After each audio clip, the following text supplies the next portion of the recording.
Kell Brook versus Errol Spence. Woo! I'm gonna start. Woo! That man is a good fight, man. Man, probably the most exciting fight next year too. But everybody know how much I love Kell Brook.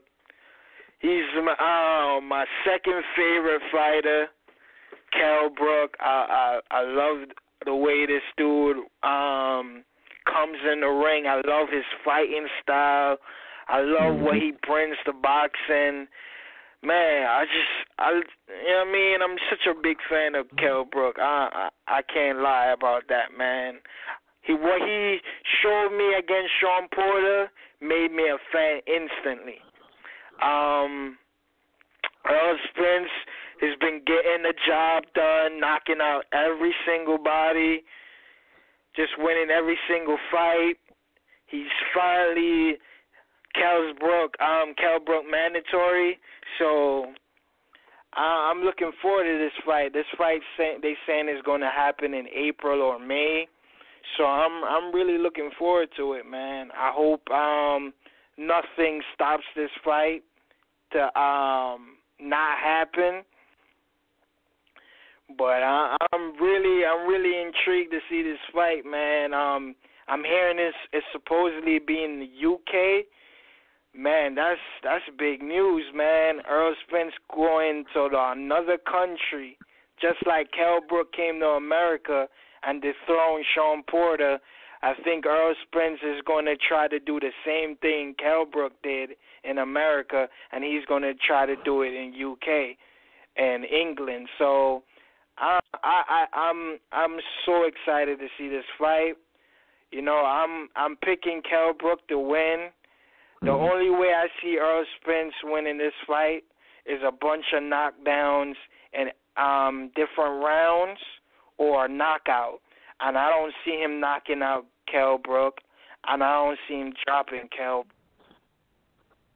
So my thing is, I think Kell Brook is going to win. It's a 50-50 fight, but I have it at 49-51 and the lead into Kell Brook. I just don't see him winning if he's going to fight him in the UK. I think Kell Brook is going to get the nod, the decision, because it's hard to beat somebody, a star in UK. You got to really convincingly win the fight. So like in a situation where you can't get robbed. So that's how I see the fight playing out. What's your take on it, Boxingeye? I think we're gonna get the number one. Whoever wins this is the number one welterweight. I think the match we're all excited for. But, yeah, well, I think the match we're all excited for because the personalities go along with great fighters as Thurman and Danny. I mean, that fight is just, I'm so hyped for that fight. I love both them guys. But this fight here, you got Kell Brook and Errol Spence. Those are the two biggest, strongest welterweights. These are guys that will grow out of the welterweight division, mark my words, at the end of 2017. So this is, they're not going to unify anything like that. I highly doubt it. I think they'll eventually go up to 154 because their bodies they're just built like that. You can see their physique. Me personally, though, I can't just say if this fight I would probably be leaning towards Brook just slightly if he didn't fight Golovkin. You know, him moving up in weight, now he's going to battle. You know, it's not going to be easy. I don't care what they say. Oh, it's going to be easy, him coming back down to 147. He was having trouble making 147. He was saying that before he fought Golovkin. You know what I mean? He always looked strong, though, in the ring. Don't get me wrong. But now that's going to be a bitch for him to do. But I got to say, like, damn, I give him – well, do we really give him credit? Because where else would he go? Would he go to 154 and fight Demetrius Andrade, one of the Charlo brothers? Fuck no. These dudes are tougher than an Errol Spence fight. So, of course, he's going to go down to 147 because he has a chance to beat Errol Spence. Kell Brook doesn't have a chance to beat he could probably beat none of those Austin 154 Trout. fighters. Yeah, well maybe Austin Trout, maybe a Kell Austin Trials, like it'd be like Tony Harrison, Willie Nelson, guys like that, Liam Smith, Jack Cooley, like all those guys. There's a few dudes he can. Soto Carras. But he's got to give Errol Spence. I appreciate him giving Errol Spence to earn it, because Errol Spence probably would have fought. And James Kirkman. Yeah, well, Errol Spence, if he vacated, he would have got an easy. Like, he would have beat that other, what's that dude? The other, if Kell Brook vacated. It was two guys. It was Alec Constantine and, what was the other guy? I forgot his name. Yeah, he's some undefeated. Damn, I forgot his name too. But anyways, back to the fight. Like, at least Kell Brook, if he really legitimately if he stays by his word and gives Errol Spence a shot, and Errol Spence goes over there, that's cool too. You know what I mean? He's gonna go over to the UK. They'll be hyped over there. They always got the crowd ruckus. But I think Errol Spence is gonna be.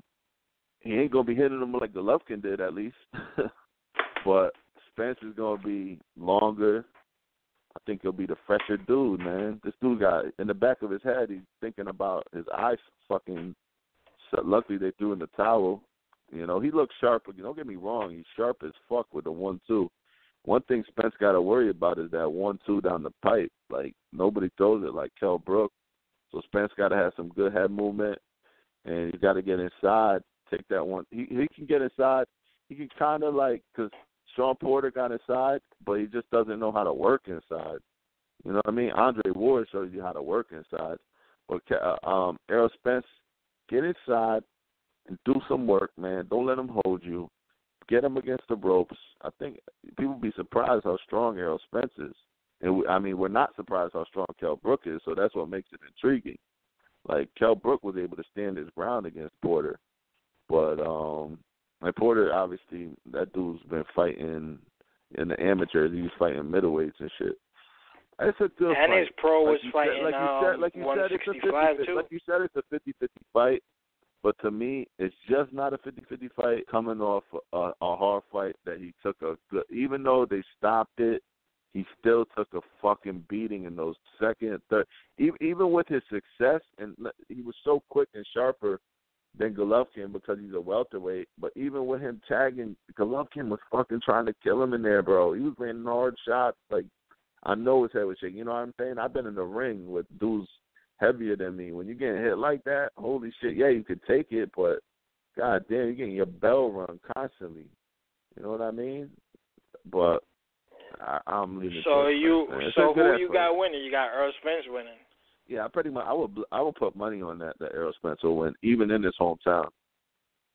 So that's pretty interesting. In a good fight, though. In a good fight, in rounds where Kell Brook is having some success. But I think the war of attrition, I really think Errol Spence can win that war of attrition. Dude's in tip-top shape. He's going to put the pressure on him. He's going to apply even better pressure than Porter did. Because you got to remember, the Porter fight was close. We just like everybody. I thought Kell Brook won that fight. We just like everybody that beats Porter. We just like it because they're landing way cleaner shots than him. We see cleaner shots. But Spence is going to be applying pressure and landing fucking clean shots on this kid, Kell Brook. So I don't think it'll be the end of Kell Brook. I think after that, Kell Brook, he'll probably say, "Oh, it took me a lot to come down to 147. I'm going to go to 154 now," and maybe he'll build up, fight some small-time fighters at 154. And see how his body grows into that weight class.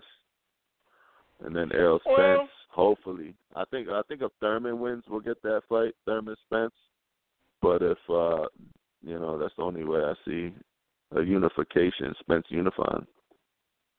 But I think Spence's biggest fight one day. I disagree with your opinion, but we all can disagree and agree or to disagree. I appreciate that, bro. I appreciate that. Kell Brook is going to win this one. I know he's not going to lose this fight because, nope, I don't see it. But